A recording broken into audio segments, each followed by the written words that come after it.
Welcome to our channel. आज हम सब क्लास 10th का जो बायोलॉजी है, दूसरा चैप्टर का नाम है श्वसन।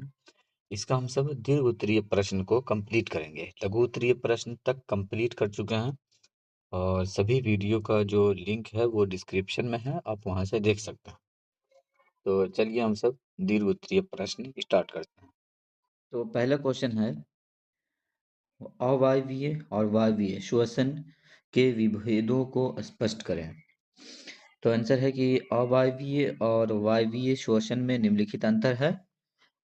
पहला है, कह रहा है कि ऑक्सीजन की अगर हम बात करें ऑक्सीजन की आवश्यकता के अनुसार, तो कह रहे हैं कि वायवीय श्वसन में ऑक्सीजन की आवश्यकता होती है और वायवीय श्वसन में ऑक्सीजन की आवश्यकता नहीं होती है।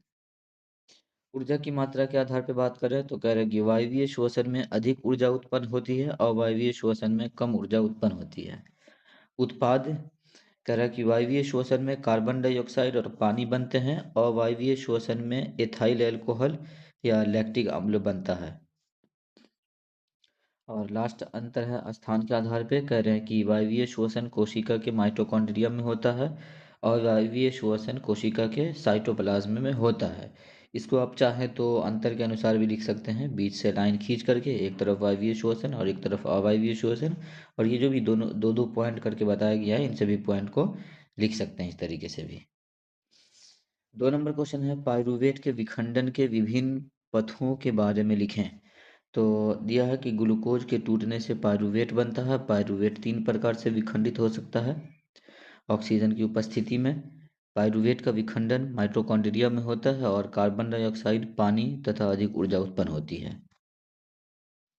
ऑक्सीजन की अनुपस्थिति में तो कह रहे हैं कि पाइरूवेट से एथाइल अल्कोहल और कार्बन डाइऑक्साइड बनता है ऑक्सीजन की अनुपस्थिति में। और ऑक्सीजन की कमी में, जैसे कि मांसपेशियों में अगर बात करें तो कह रहा है कि पाइरूवेट से लैक्टिक अम्ल बनता है और थोड़ी ऊर्जा निकलती है। 3 नंबर क्वेश्चन है, स्थलीय कीटों में श्वसन अंग की रचना तथा श्वसन विधि का वर्णन करें। तो कह रहा है कि स्थलीय कीटों में श्वसन श्वास नली तंत्र ट्रैकियल सिस्टम द्वारा होता है। कीटों के शरीर के दोनों ओर छोटे छिद्र होते हैं जिन्हें स्पाइरेकल कहते हैं। ये छिद्र श्वास नलियों से जुड़े होते हैं। श्वास नलियां शरीर के अंदर फैलकर सूक्ष्म नलिकाएं बनाती है जिन्हें ट्रेकियोल्स कहते हैं। श्वसन की विधि की बात करें तो कह रहा है कि वायु स्पाइरेकल के माध्यम से श्वास नलियों में प्रवेश करती है और ट्रेकियोल्स द्वारा सीधे कोशिकाओं तक पहुंचती है। वहां ऑक्सीजन का उपयोग होता है और कार्बन डाइऑक्साइड बाहर निकल जाती है। 4 नंबर क्वेश्चन है, मछली के श्वसन अंग की संरचना तथा श्वसन विधि का वर्णन करें। तो दिया है कि मछलियों का श्वसन अंग गलफरे होते हैं, गिल्स जिसे कहते हैं इंग्लिश में। संरचना की बात करें तो कह रहे हैं कि गलफरे सिर के दोनों ओर होते हैं और गलफरा आवरण ऑपरकुलम से ढके रहते हैं। गलफरों में पतली पतली रक्त वाहिकाएं होती हैं। श्वसन विधि दिया है कि मछली पानी को मुंह से अंदर लेती है, पानी गलफरों से होकर गुजरता है। गलफरों की रक्त वाहिकाएं पानी से ऑक्सीजन ग्रहण कर लेती है और कार्बन डाइऑक्साइड पानी में छोड़ देती है। 5 नंबर क्वेश्चन है, कीटों में ऑक्सीजन सीधे ऊतकों को क्यों पहुंचाया जाता है। इस विधि में प्रयुक्त रचनाओं का वर्णन कार्य विधि के साथ करें। तो कह रहे हैं कि कीटों में रक्त ऑक्सीजन को नहीं ढोता, इसीलिए ऑक्सीजन सीधे ऊतकों तक पहुंच जाती है। प्रमुख रचनाएं स्पाइरेकल, श्वास नली, ट्रेकियोल्स।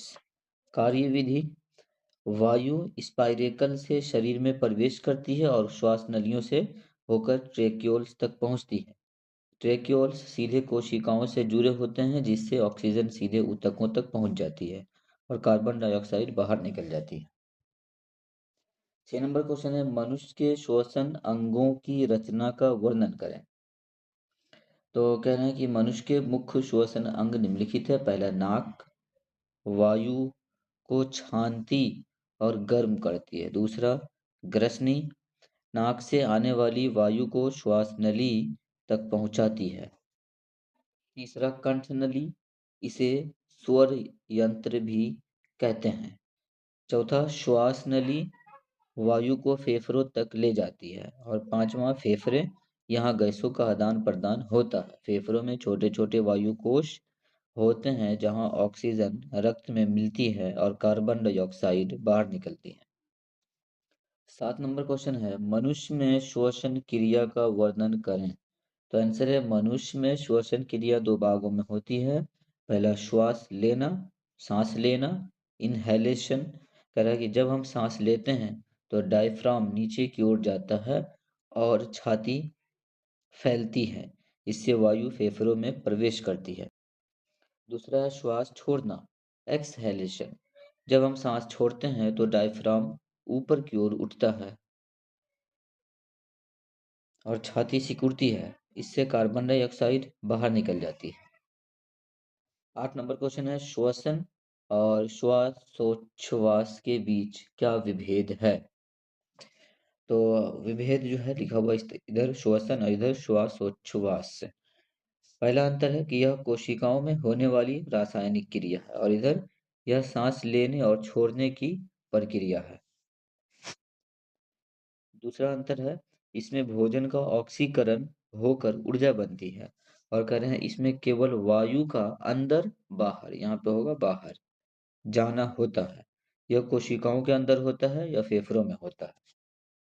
लास्ट क्वेश्चन है दीर्घोत्तरीय का, कोशिकीय श्वसन का वर्णन करें।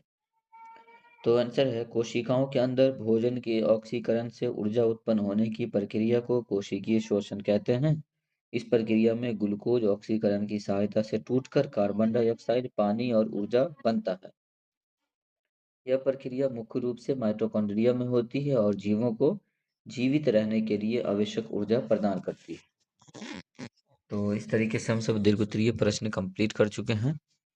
अब नेक्स्ट वीडियो में हम सब जो तीसरा चैप्टर है परिवहन, इसका क्वेश्चन आंसर करेंगे। आज के लिए इतना ही। वीडियो को लाइक, शेयर और चैनल को भी सब्सक्राइब कर दें। कोई डाउट है तो कमेंट में पूछ सकते हैं। फिलहाल इतना ही, मिलते हैं फिर नेक्स्ट वीडियो में।